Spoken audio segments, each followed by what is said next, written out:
ముఖ్యంగా గతంలో ఉన్నటువంటి టిఆర్ఎస్ ప్రభుత్వం, ఇప్పుడు వచ్చినటువంటి కాంగ్రెస్ పార్టీ ప్రభుత్వం మన హైదరాబాద్ అభివృద్ధి పట్ల మాటలు కోటలు దాటుతున్నాయి. కానీ హైదరాబాద్లోని ఏ గలీలో కూడా ఈ ప్రభుత్వాలు చేసినటువంటి పనులు నామమాత్రంగా కనిపిస్తూ ఉన్నాయి. నాకు తెలిసినంత వరకు దేశంలో ఇలాంటి నగరాలతో పోల్చి చూసినట్లయితే వీధి లైట్లు వెలగనటువంటి నగరము ఈరోజు హైదరాబాద్ ఉన్నది. సంవత్సరం నుంచి ఏదో గల్లీలల్లో వెలగడం లేదంటే ఒప్పుకుంటాను. ప్రధానమైనటువంటి రహదారుల్లో కూడా వీధి లైట్లు వెలగడం లేదు. గతంలో భారతీయ జనతా పార్టీ తరఫున మా కార్పొరేటర్స్ అందరూ కూడా వీధి లైట్ల కోసం ధర్నా చేస్తే ప్రతి మున్సిపల్ డివిజన్కు 50 లైట్లు ఇస్తామని చెప్పారు. ప్రతి మున్సిపల్ డివిజన్లో 5,000 లైట్లు ఉంటాయి మినిమం, కానీ ఇస్తామన్నది 50 లైట్లు. ఆ 50 లైట్లు కూడా ఎక్కడ ఇవ్వలేదు, వేయలేదు. మీరు షాప్స్ బంద్ చేసినట్లయితే, వాహనాలకు లైట్లు లేకుండా షాపుల లైట్లు బంద్ చేసినట్లే హైదరాబాద్లో తిరగడం కష్టం. అటువంటి పరిస్థితులు నేను పత్రికేయులను కూడా కోరుతా ఉన్నాను. మీరు సాయంకాలం టైం 8 తర్వాత ఏ రోడ్డు మీద వెళ్తున్నప్పుడు కూడా ఒక్కసారి స్ట్రీట్ లైట్ ఏ స్తంభాలు వెలుగుతున్నాయో, ఏ స్తంభాలు వెలగడం లేదో మీరు ఒకసారి అబ్జర్వ్ చేయాల్సిందే కోరుతాను.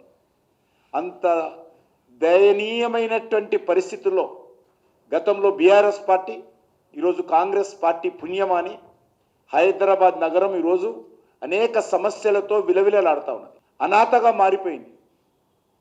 ఏదో హైదరాబాద్ అంటే హైటెక్ సిటీ కాదు, హైదరాబాద్ అంటే మాదాపూర్, కొండాపూర్ కాదు. ఒరిజినల్ హైదరాబాద్ వదిలేశారు. ఎక్కడైతే రియల్ ఎస్టేట్ వ్యాపారం చేస్తున్నారో, ఎక్కడైతే పెద్ద పెద్ద కాంప్లెక్స్లు కడతా ఉన్నారో, ఎక్కడైతే మల్టీ స్టోరీ బిల్డింగ్లు కడతా ఉన్నారో, వచ్చినటువంటి ఆదాయం అంతా కూడా అక్కడే ఖర్చు పెడుతున్నారు తప్ప మధ్యతరగతి ప్రజలు, పేద ప్రజలు ఒరిజినల్ హైదరాబాద్ను పూర్తిగా నిర్లక్ష్యం చేస్తున్నటువంటి పరిస్థితి ఉంది. వీధి లైట్లు కూడా కొనలేనటువంటి దరిద్రమైనటువంటి పరిస్థితి ఈరోజు హైదరాబాద్లో ఉందంటే ఈ ప్రభుత్వ పనితీరు ఏ రకంగా ఉందో అర్థం చేసుకోవచ్చు.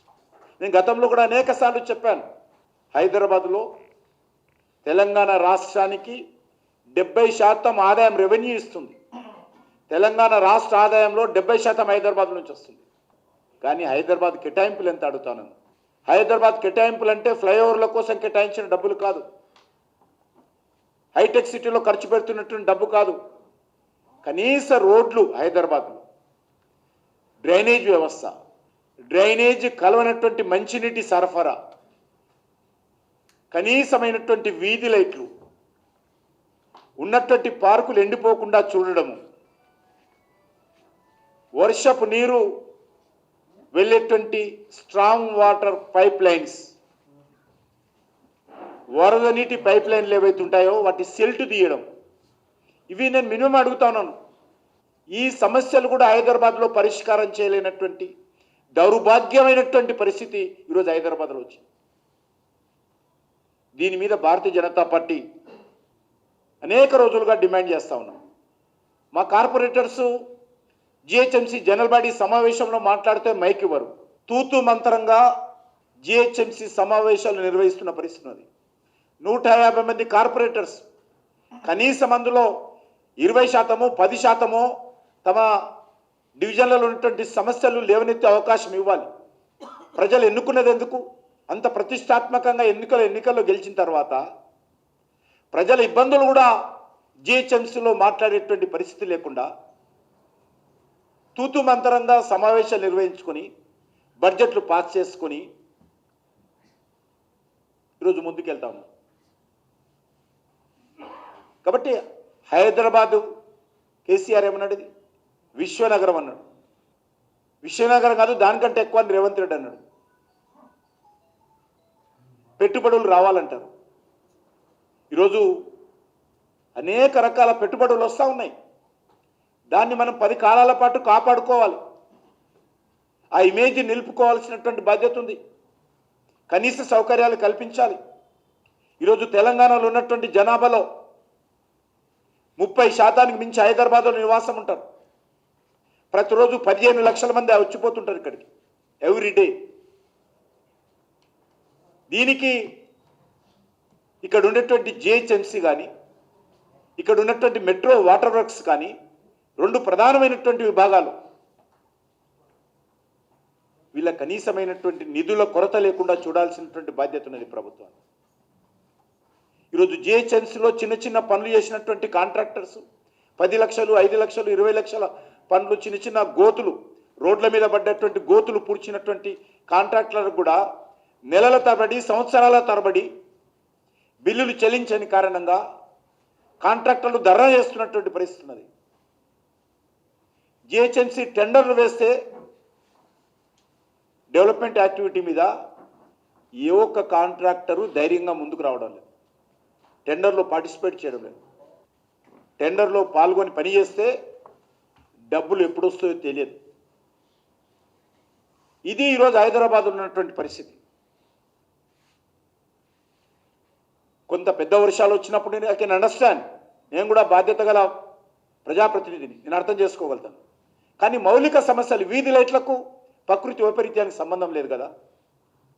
మినిమం డ్రైనేజీ, ఈరోజు మీరు జూబ్లీ హిల్స్ డెవలప్డ్ సిటీ అంటాం మనం. జూబ్లీ హిల్స్లో మీ పాయింట్లు తడవకుండా నడిచే పరిస్థితి లేదు. డ్రైనేజ్ ఎక్కడ చూసినా డ్రైనేజ్ ఓవర్ఫ్లో అవుతుంది. వర్షాకాలంలో మరింత డ్రైనేజ్. కాబట్టి ప్రభుత్వము హైదరాబాద్ నగరంలో పౌర సమస్యల పరిష్కారం కోసము మీ ప్రియారిటీ ఏంటి అని అడుగుతాము. మీ ప్రాధాన్యత ఏంటి? దేని మీద ముందు ఖర్చు పెట్టాలి ఉన్నటువంటి నిధులు? ఏ పనులు ముందు చేయాలి? ప్రజలు ఏ రకంగా సఫర్ అవుతా ఉన్నారు? హైదరాబాద్ గురించి ఆలోచన చేసే పరిస్థితి లేదు. ముఖ్యమంత్రి గారు స్వయంగా, మున్సిపల్ వ్యవహారాల మంత్రి మాట్లాడితే వెంటనే కౌంటర్. నేను ఎవరిని రాజకీయ పరంగా విమర్శించడం లేదు. ఇప్పుడు కూడా రేపే మంత్రులు మళ్ళీ మాట్లాడతారు దీని మీద. మాట్లాడడం కాదు, మమ్మల్ని విమర్శించండి, తప్పలేదు, మమ్మల్ని తిట్టండి, కానీ పనులు చేయండి. మీరు మమ్మల్ని తిట్టినంత మాత్రాన మీ బాధ్యత అయిపోదు. మీ బాధ్యత హైదరాబాద్ నగరకు, తెలంగాణ ప్రజలకు పౌర సౌకర్యాలు మెరుగుపరచాల్సినటువంటి బాధ్యత. భారతీయ జనతా పార్టీ నాయకులను తిట్టినంత మాత్రాన మీ బాధ్యత అయిపోదు. మంత్రులు అనుకుంటున్నారు కౌంటర్ తిట్టినంత మాత్రాన మా పని అయిపోయింది, మేము జవాబు చేశాము, మేము పనులు చేశామని ఫీల్ అయిపోతున్నారు. కాబట్టి నేను రాష్ట్ర మంత్రులందరినీ కోరుతా ఉన్నాను, మాటకు ముందు మీరు తిరిగి తిడతా ఉన్నారు. తిరిగి తిట్టడంతో మీ బాధ్యత తీరదు. మీ బాధ్యత ఎప్పుడు తీరుతుందంటే మమ్మల్ని ఒకటి కాదు 2 తిట్టండి, మేము ప్రజల కోసం పడడానికి సిద్ధంగా ఉన్నాం. కానీ చేయాల్సినటువంటి పనులు చేయాల్సిందిగా నేను కోరుతా ఉన్నాను. ఈరోజు మా పార్టీ హైదరాబాద్ ప్రజానీకం సమస్యల మీద మేము జిహెచ్ఎంసీ దగ్గర, సెక్రటరీ దగ్గర ధర్నాకు పిలుపునిచ్చింది. పెద్దలో కొంపలు వెలిగినట్టు నిన్న ఉదయం నుంచే అందరిళ్ళ మీదకి పోలీసులు పంపి హౌస్ అరెస్ట్ చేస్తాను. ఇంత భయం ఎందుకని అడుగుతా ఉన్నాను. ఇంత పిరికి పందాల చర్య ఎందుకు అడుగుతా ఉన్నాను. రాష్ట్ర అధ్యక్షుని ఎందుకు అరెస్ట్ చేశారని అడుగుతా ఉన్నాను. మాజీ శాసనసభ్యులను ఎందుకు అరెస్ట్ చేశారని అడుగుతా ఉన్నాను. కార్పొరేటర్స్ని ఎందుకు అరెస్ట్ చేశారని అడుగుతా ఉన్నాను. మేము పనికి లేకుండా ఉద్యమం చేస్తున్నామా? ప్రజల కష్టాలు, హైదరాబాద్ ప్రజల ఇబ్బందులు ప్రభుత్వం దృష్టికి, సమాజం దృష్టికి తీసుకుపోవాల్సినటువంటి బాధ్యత హైదరాబాద్ ప్రజలు భారతీయ జనతా పార్టీకి ఇచ్చారు. మెజార్టీ ప్రజలు మా పార్టీకి అండగా ఉన్నారు. ఇక్కడ అది ఎంపీ ఎలక్షన్స్లో కానీ, ఎమ్మెల్యే ఎలక్షన్స్లో కానీ, కార్పొరేషన్ ఎలక్షన్స్లో కానీ ప్రజలు మాకు ఆశీర్వదించారు. తప్పకుండా హైదరాబాద్ ప్రజల కష్టాలు లేవనెత్తినాల్సినటువంటి బాధ్యత మాకున్నది. ఈ చిన్న చిన్న అరెస్టులకు భయపడం. మేము సిద్ధంగా ఉన్నాము జైల్లోకి వెళ్ళడానికైనా, కానీ మీరు మమ్మల్ని తిట్టే ముందు మేము చెప్పినటువంటి కొన్ని మౌలిక అంశాలు పరిష్కారం చేయాల్సిందిగా నేను కోరుతా ఉన్నాను. ఈరోజు చూస్తూ ఉన్నాను అనేక మంది వేదిక మీద ఉన్నారు. వీళ్ళని కూడా నిన్నటి నుంచి అరెస్ట్. అది చింతల రామచంద్రరెడ్డి గారు కావచ్చు, లేకపోతే మా రాష్ట్ర అధ్యక్షుల వారు కావచ్చు, కార్పొరేటర్స్ కావచ్చు, ప్రభాకర్ గారు కావచ్చు, ఇప్పుడు వేముల అశోక్ కావచ్చు, మా స్పోక్స్ పర్సన్ సుభాష్ కావచ్చు, మా స్టేట్ జనరల్ సెక్రటరీ కాసం వెంకటేశ్వర్ కావచ్చు, మా మైనార్టీ మోర్చా అఫ్జల్ పాషా కావచ్చు, అందరినీ కూడా ఎందుకు అరెస్ట్ చేస్తున్నారో అడుగుతా ఉన్నాను. హైదరాబాద్ ప్రజల సమస్యలు ఎవరు మేము తప్పకుండా లేవనెత్తాల్సినటువంటి బాధ్యత ఉన్నది. హైదరాబాద్లో ఒకటి మాత్రం బాగా చేస్తున్నారు, అక్రమంగా భూముల వ్యాపారం చాలా అద్భుతంగా జరుగుతూ ఉంది. దాన్ని మాత్రం 3 పువ్వులు 6 కాయలుగా జరుగుతూ ఉన్నది.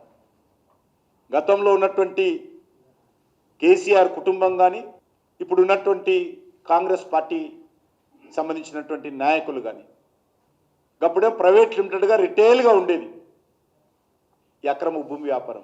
ఇప్పుడు హోల్సేల్గా ఎవరికి వాళ్ళు కంపెనీలు ఓపెన్ చేసుకున్నారు, ఎవరి కోటాలు వాళ్ళకే. ఈ సమస్య పైన మా పార్టీ తరఫున నిరంతరం ప్రజల తరఫున ప్రజల కోసం పోరాటం చేస్తామని ఈ సందర్భంగా మనవి చేస్తా ఉన్నాను.